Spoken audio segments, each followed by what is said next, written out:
Building muscle isn't just about lifting heavier or eating cleaner. It's about learning how to lead your body, hormonally, energetically, and strategically.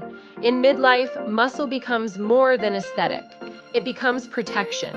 Your hormonal balance dictates how well your body responds to training, recovers from stress, and turns protein into power. Key hormones like growth hormone, IGF-1, and testosterone aren't just fitness hormones. They're the architects of your tone, strength, and recovery. When they're aligned, your body knows what to do. When they're disrupted, you plateau, lose strength, or feel like you're pushing harder for half the results.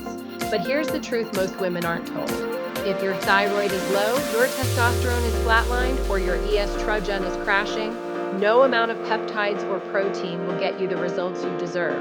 You cannot override hormone collapse with willpower. That's why I strongly encourage you to work with a provider who understands female hormone optimization. You may need support in the form of bioidentical HRT, thyroid medication, or other foundational therapies. This is not weakness, it's wisdom.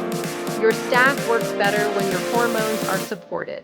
By syncing your sleep, training smart, not punishing, and using peptides strategically on top of optimized hormones, your body becomes responsive again, like flipping a switch. This isn't about chasing a physique, it's about reclaiming your command, because your body still knows how to build. It just needs the right signals, and the right queen leading the way.